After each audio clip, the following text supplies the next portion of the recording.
नमस्कार दोस्तों। आज मैं आपके लिए यहाँ पर एक टॉपिक लेके आया हूँ, सिलेबस लेके आया हूँ बेसिकली आईएएस का। सामान्य तरीके से आईएएस के सिलेबस में बहुत सारी चीज़ें हैं। मैं पर्टिकुलर इंग्लिश लैंग्वेज के ऊपर बात करने आया हूँ। इंग्लिश लैंग्वेज क्या है और ऑप्शनल सब्जेक्ट इंग्लिश अगर चूज़ करते हैं अपन तो उसमें क्या क्या चीज़ें होती हैं। बेसिकली इसको दो पार्ट्स में समझना सही रहता है। पहला तो ये कि इंग्लिश लैंग्वेज क्या है और कैसे बनी है, और इंग्लिश लैंग्वेज का उपयोग अपन कैसे करते हैं पर्टिकुलर इंग्लिश लैंग्वेज में। एक चीज़ तो ये रहती है सामान्य जीएस का पार्ट है, रीजनिंग का पार्ट है, और दूसरी चीज़ ये रहती है कि ऑप्शनल सब्जेक्ट ले ले तो उसमें इंग्लिश का मतलब क्या है।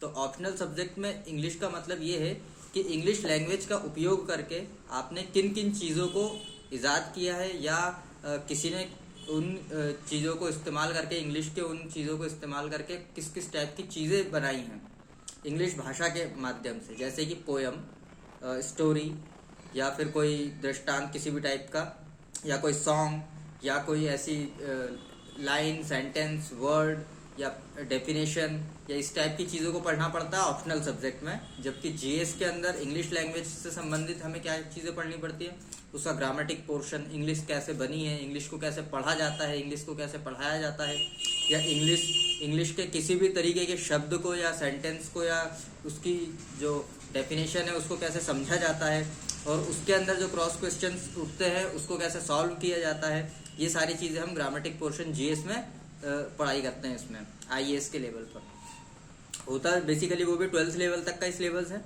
बाकी ज़्यादा बड़ा सिलेबस होता नहीं है। वो भी 5th स्टैंडर्ड 12th स्टैंडर्ड तक ही रहता है, उससे ज़्यादा कुछ उसमें पूछा नहीं जाता है। बस बेसिकली ये थोड़ी सी डेप्थ आ जाती है ग्रामेटिक में, हल्की सी, बाकी ज़्यादा कुछ है नहीं। और बाकी सारा का सारा काम रीजनिंग, एज अ रीजनिंग होता है कि आप अपना दिमाग कितना ज़्यादा इस्तेमाल कर सकते हैं। दूसरी चीज़ है, ऐसे राइटिंग में इंग्लिश लैंग्वेज इस्तेमाल कर रहे हैं, इंग्लिश मीडियम रख रखा है, ऐसे राइटिंग में आप कंप्रेhension बनाना जानते हो, पैराग्राफ बनाना जानते हो, ऐसे राइटिंग कर पा रहे हो।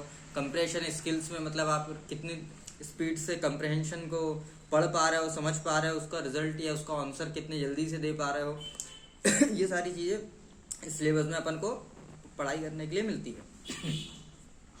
अब ये सारी चीज़ें अपन को दो सेक्टर में पढ़ सकते हैं अपन। पहला, अगर हमें बिल्कुल भी इंग्लिश नहीं आती है तो हम इंग्लिश, पहले तो इंग्लिश सीख ले, वो जीएस वाला पार्ट भी कंप्लीट हो जाएगा इंग्लिश लैंग्वेज का हल्का फुल्का। और जितनी भी चीज़ अपनी इंग्लिश लैंग्वेज या जीएस पोर्शन में अपन ने तैयार कर ली है, उसी के बेसिस पे अपन पोइट्री या स्टोरी या कोई भी ऐसे या कोई भी लाइफ स्टाइल या जीवनी वगैरह जो रहती है वो सारी चीज़ें पढ़ लें अपन, तो उसके बाद अपना क्या ऑप्शनल सब्जेक्ट भी कवर अप हो जाता है। परंतु ऑप्शनल सब्जेक्ट क्या होता है वो एक अलग मामला है, उसको समझना, वो राइटर की थॉट्स को समझना, फिर उस थॉट को समझ के आंसर देना, वो एक अलग बात है। और इंग्लिश लैंग्वेज को खुद अपने आप में समझ के इंग्लिश लैंग्वेज के ऊपर बात करना एक अलग बात है।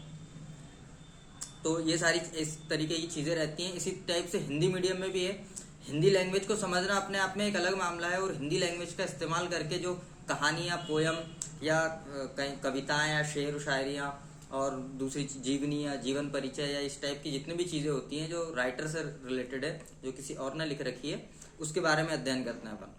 तो ये सारी चीज़ें जो सामान्य सी बातें हैं, ये सारी सामान्य सी छोटी छोटी बातें अपन इसमें डिस्कस करते हैं और इस चीज़ को आगे देखते हैं। तो यदि आपको कोई भी डाउट हो या कोई भी प्रॉब्लम हो तो आप हमसे संपर्क कर सकते हैं डायरेक्ट। हम इस चीज़ में आपको सपोर्ट कर सकते हैं, मदद कर सकते हैं।